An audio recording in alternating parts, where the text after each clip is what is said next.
and we'll see how we go. Apologies for that. As I say, it's to do with the transition to YouTube Studio Beta, and that technical, it seems to be causing some problems.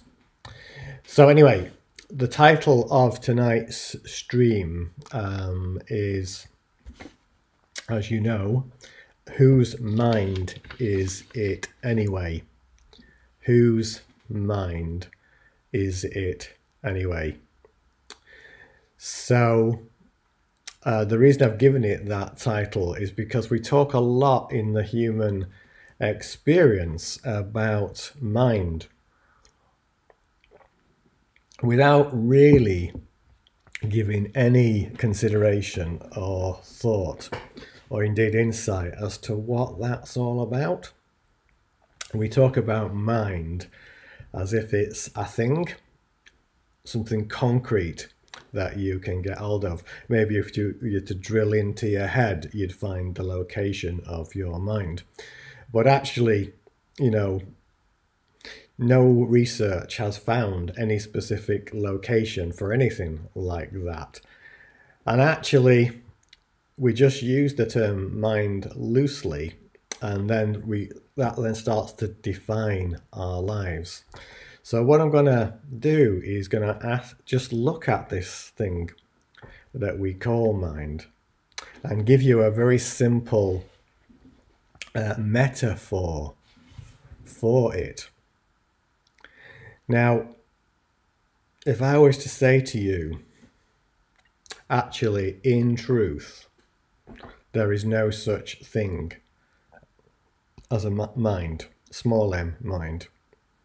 This may seem a really strange thing, but just look at this little metaphor. If you were to look at mind as simply thoughts plus belief, thoughts plus belief equals mind. A set of thoughts, random thoughts, plus belief in those thoughts is creating the experience of mind. That's really all human mind is. And belief actually comes from conditioning. It's not, shall we say, original to you, because to believe something, it's actually outside of your experience. It requires the energy of belief. So the question comes, what would happen if you take out of the equation of belief plus thoughts equals mind? What if you dropped belief from that? What if you just let go of belief? And for some of you who have been on the earlier streams, you'll remember me saying, if you drop the fundamental belief that you are not already the realized self, then the realization will occur. So if we drop belief from belief plus thoughts, what are we left with but just thoughts? And what are thoughts? Thoughts are just vibrations. Just like vibrations, any number of different vibrations. And what you're calling your thoughts aren't actually yours in the personal sense. You could think of thoughts as a bit like a radio station. You can tune in to the frequency or the vibration of a specific thought. Each one has its own energetic signature. And we can also say that really every thought that's ever been thought in the entirety of the universe is just out there as a set of vibrations, and all you're doing is tuning in to a specific vibration, and then the brain's decoding that, and you're calling that a thought, and you're calling it your thought. And what creates the conditioning in the human sense is adding what I call the weight of belief, which is like almost like another reinforcement of that vibration into your awareness. You know, I believe I am, and then you could say a woman or a man, and then a man with this story, or a woman with this story, or with these experiences, with these this, that, and the other. I am my body, I am my hair, or my beliefs, any number of things that you can add after that. And all of these are basically beliefs. And these beliefs create your experience. And the more of them that you have that are not aligned with the absolute truth of you, of who you really are, the more suffering will occur, the more conditioning is there, because none of that is actually your truth. Absolutely none of it is your truth. And what this does, this I am plus belief in the words that go after that, the thoughts that go after that, it creates the ego mind. It creates the experience of the ego mind. And the more that it is after the I am, the heavier and denser the conditioning, the greater the suffering. And as Ashleisha says, just on here, we have this need for identity. And it is the identification, the attachment to, and the belief in this personhood identity as the body form and the thoughts that go with it and the beliefs of that creates the suffering. Yet if we were to choose from within to not accept that as our identity, yes, we would still have a body. Yes, thoughts may still come, but you don't need to own them as yours. You don't need to believe in the thoughts. And most, in fact, pretty much all of the beliefs you have been overlaid upon you since you were a small child.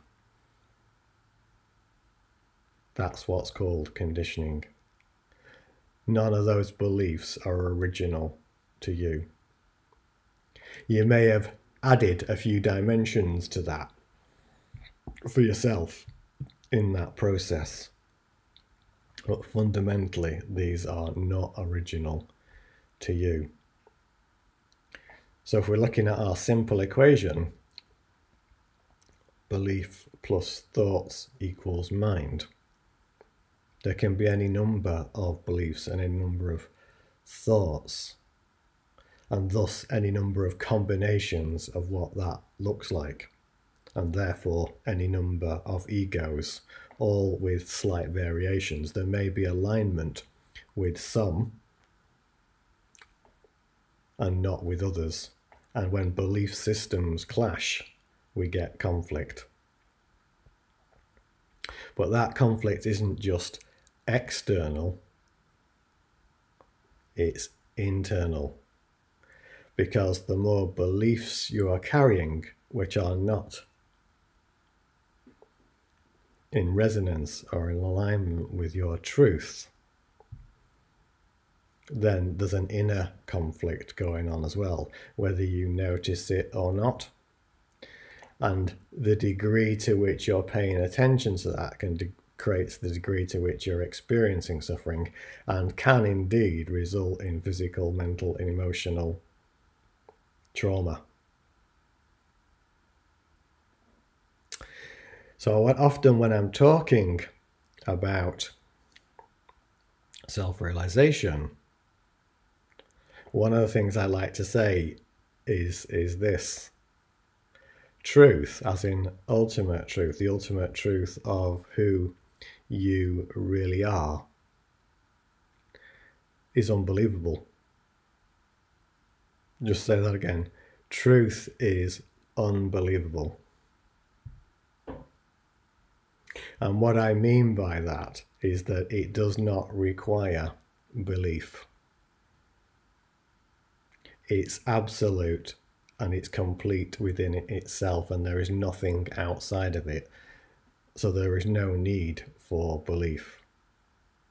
And this true self, as we've covered in streams 25, 26, and 27, is non-personal awareness.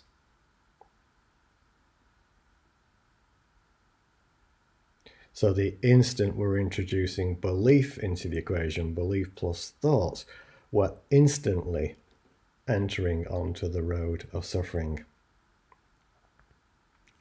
And the realization of the self is in the space of no mind, or beyond mind, or before even the experience of mind. So truth is an experience, not a belief. Truth is an experience, not a belief. So what we're doing here is challenging this concept, this idea of actually having a mind in the first place. And in truth, you haven't got a mind, you've just got a set of beliefs. In other vibrations, we're calling thoughts that you believe to be true and thus create your experience.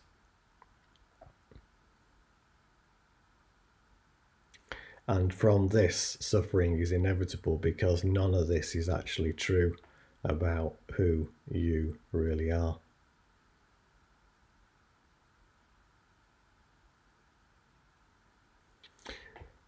So this is why we end up getting down to the crux of the matter. The instant we can drop the belief that we're not this infinite silence, this absolute realized self, then everything else will fall down like a pack of cards, or a house of cards. It turns out to be on very shaky foundations, and it's only holding on to the identity,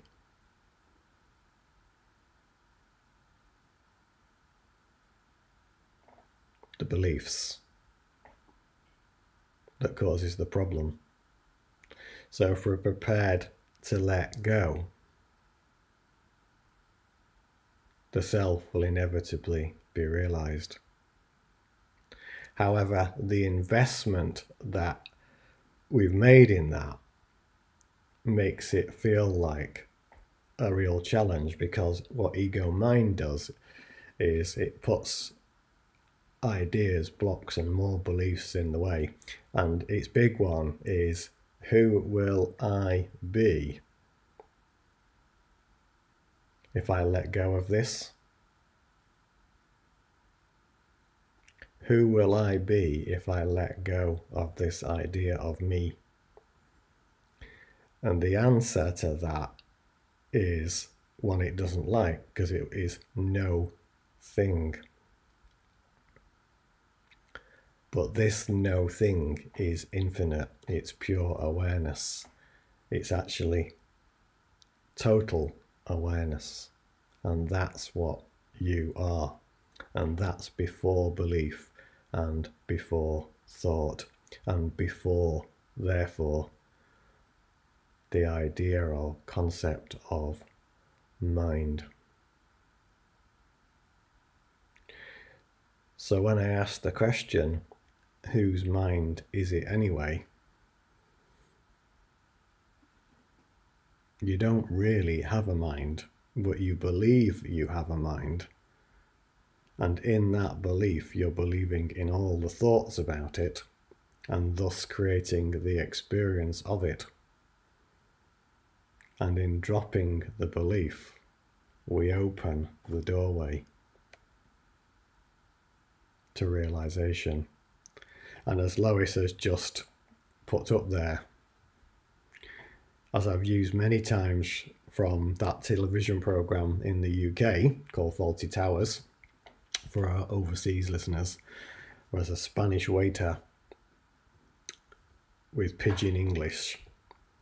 And he's put up to saying these words, I know nothing. I know nothing. But in the context of self-realization, you do know nothing. You know no thing. You are the awareness.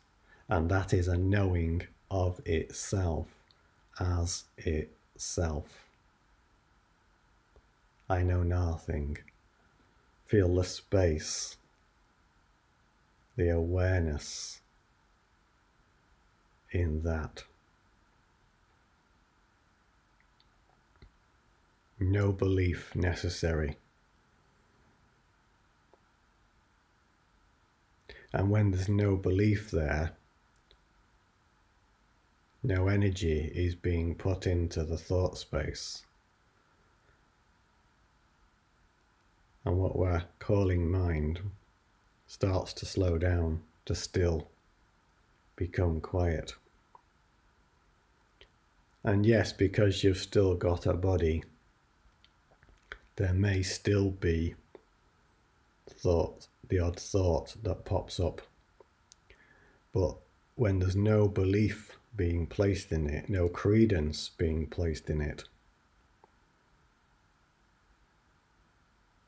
then it will just pass like a cloud and dissolve into the silence, like a wave, just like that. No belief necessary.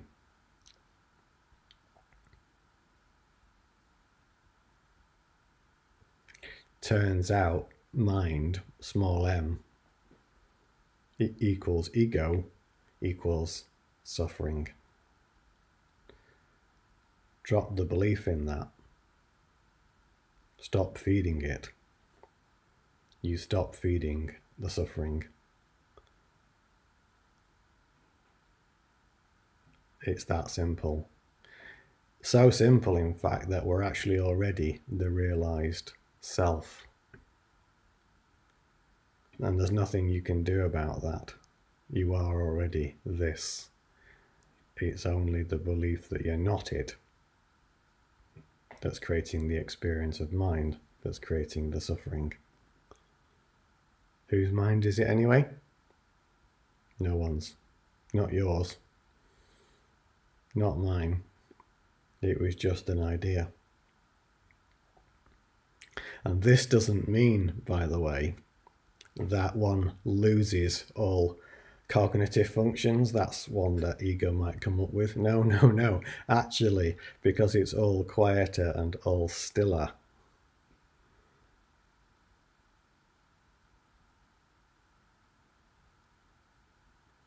the cognitive functions are actually much more effective.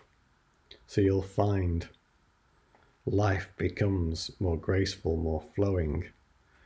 The cognitive functions, all these thoughts aren't getting in the way, all these beliefs aren't getting in the way. There's a much clearer and open flow. You hear of sports people talking about being in the zone. And when you're in the zone, there's actually a great stillness there. And you're much more effective. So I'm just going to look at What's Dawn saying? Even when there appears to be an experience, there's not an experiencer. There may be the appearance of a vibration, thought, etc., but no one person. There's no thing. Indeed, that is true. So there's all just a set of vibrations there that are being experienced, and it's only in trying to own that. It's only in trying to own that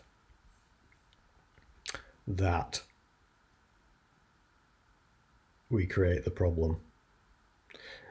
So there's no individual thinker unless one starts to believe in that idea, and then one creates the illusory appearance of the thinker, the personhood, as we call it, ego.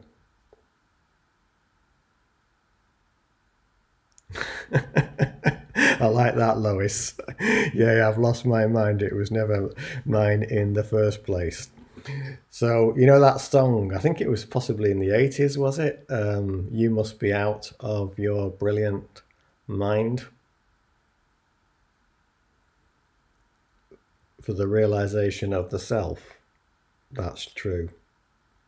You must be out of your brilliant mind, but not in the sense of being mad, but actually being in the space of no mind. And one of the craziest things in our language is we talk about peace of mind. This is impossible. Peace is before mind. It's beyond mind. In fact, you are the very source of peace. Just bear with me a moment, folks. I think I can see somebody else on the other link that we were using before, and I'm just going to type something just to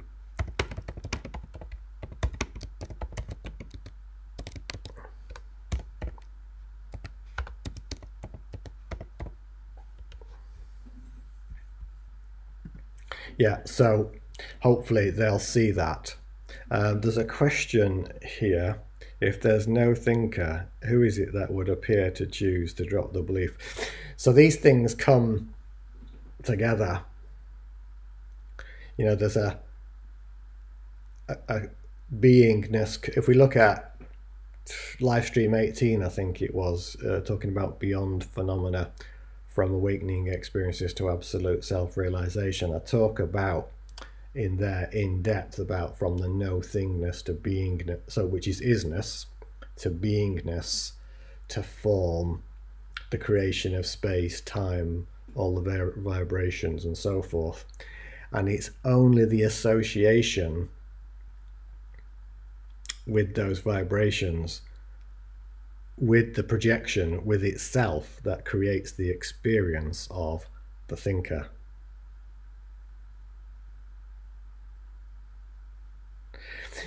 And going on further with the other part, there's no thinker, who is it that appears to drop the beliefs? Well, like, this goes to, you know, this question, who am I? The question dissolves the questioner, and the self is realized. I saw it expressed another way the other day. The one who begins the inquiry is finished by the inquiry. Actually, there's a kind of opening that's taking place. There's enough of a listening that's gone on from within to start for this question to percolate up into the awareness, and it appears to be a thought that you have had, but actually really it's just the awareness of the self that's emerged at a very low level to start off with. And so the inquiry starts. It may appear to be a personal inquiry at first, but it turns out the end of the inquiry is non-personal. It's the self. There's been a gap, so to speak, in the thought stream that's percolated up that you thought was your thought or awareness, but actually it was just awareness. The inquiry continues, and if it continues sincerely, all of the ideas, all of the concepts are dropped, and it was realized It was the self calling the self back home, so to speak, even though it never left. It just appeared to have left.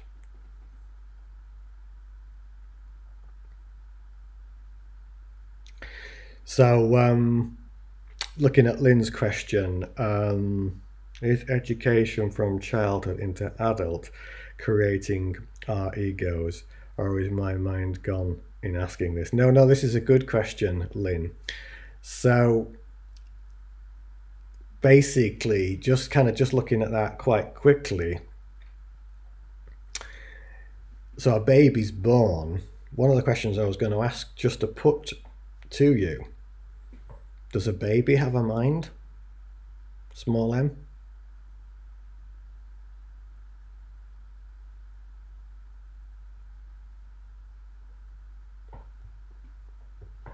Or when a baby's born, have you noticed how it touches its body? It's forever doing this.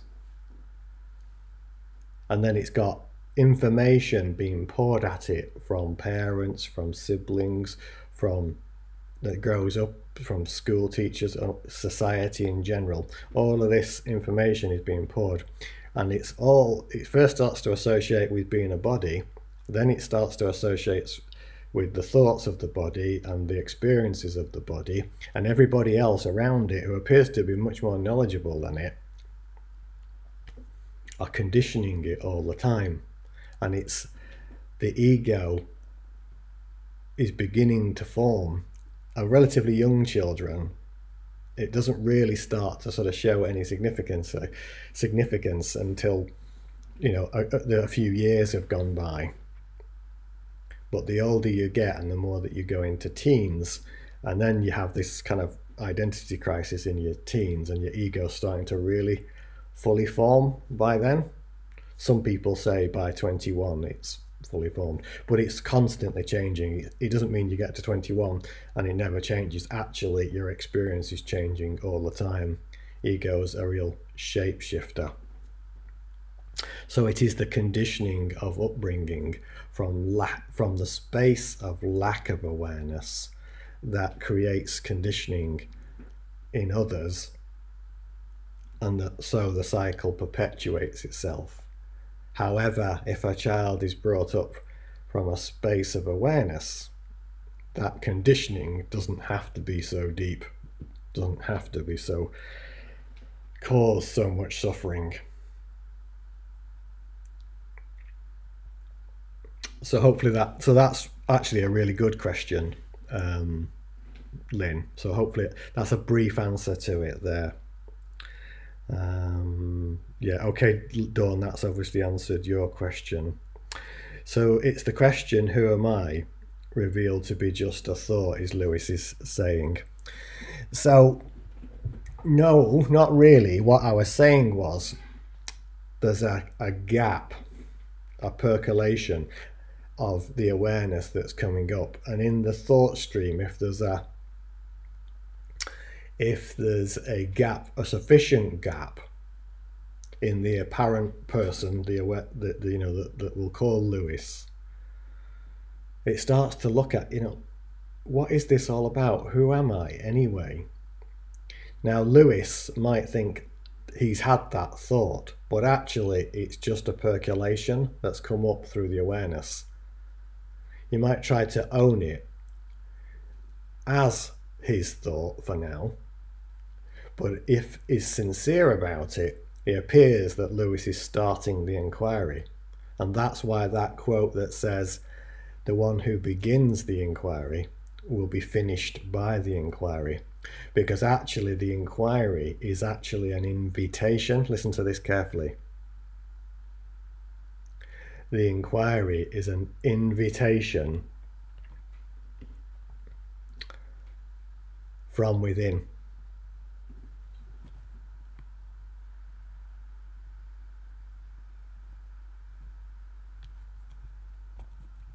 Oh dear, what's happened here?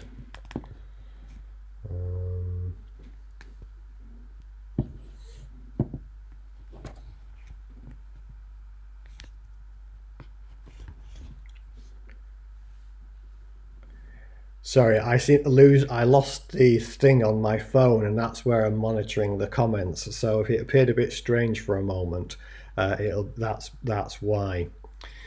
So anyway, I was trying to answer Lewis's question.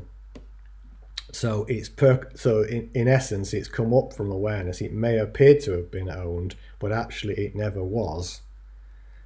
And the person who begins the inquiry will be finished by the inquiry, because actually the inquiry is an invitation from the self to the self to remember or realize the self.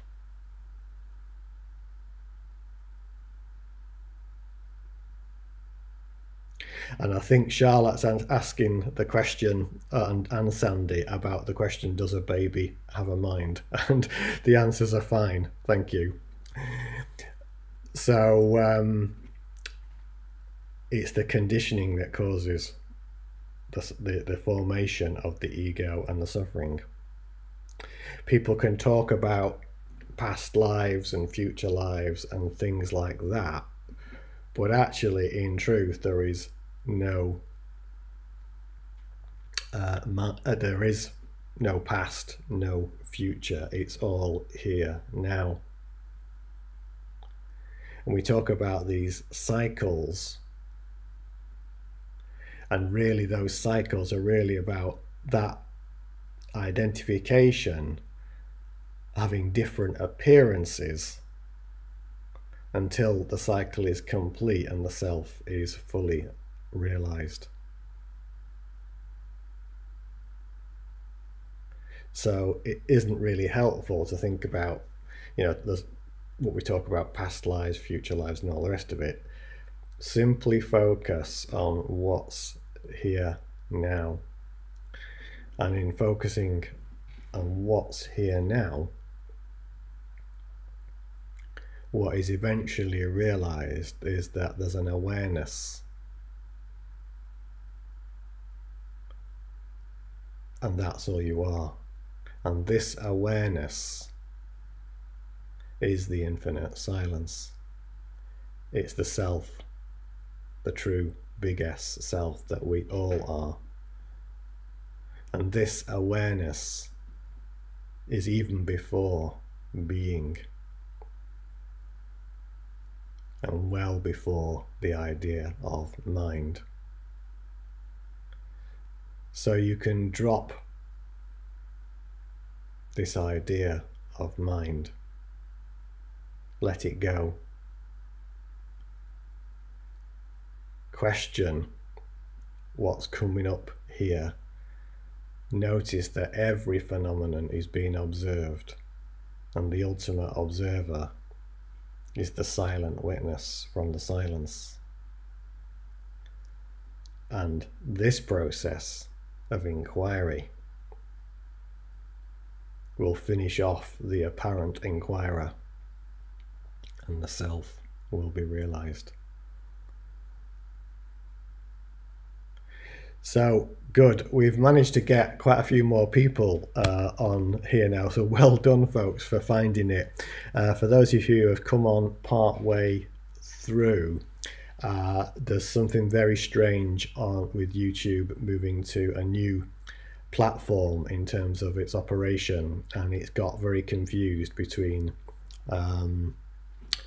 stream 26 and stream 27. So if you didn't catch the early part of this, hopefully you'll be able to catch it on catch up. Really wasn't sure what had happened, but we managed to figure out a solution in the end. So apologies for that if you've only just joined us. I'm just going to look at a question here and also plug my power lead in because we're just losing power. Right, what's that? Okay, so if silence is before being, is it before or beyond not being as well? Before both? I think the answer to that would be yes, because there is just simply awareness or isness. Before concept, we talk about oneness as self-realization. But even oneness is just a word, because it could imply there's more than one, two-ness, three-ness. So even before the idea of oneness, there's, being and not being would be part of duality, and this is before even the idea of, or concept of, or illusion of other than. It just is. Just is. Nothing wrong with duality, nothing wrong with the illusion, the game, so to speak, the cosmic game. The only problem comes, so to speak, is when we identify with the illusion, the created experience, and believe it to be personal. And in taking it personally, you suffer. Drop the personhood, drop that personal identity. There'll still be a uniqueness, like the facets of a diamond that I often talk about. It's like facets of a diamond. It helps you to see the beauty of a diamond, but actually you're the whole diamond. So there's still a uniqueness in the expression that we call Dawn, or Charlotte, or Ashleisha, or Lewis. But the knowingness, the awareness is that you're the whole diamond.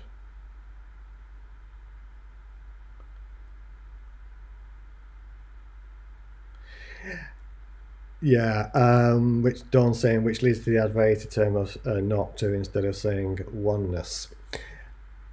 Yeah, maybe it does. I'm not versed in Advaita and how it's expressed. It sounds about right what you're saying there. So don't take me as an expert on Advaita. For the realization was very direct, and so it's not rooted in any tradition. I know little bits here and there, but what you're pointing at sounds accurate to me. Okay, so anyway, it's taken us a while to get there, but hopefully that's been a useful pointing to. And as I say, apologies once again for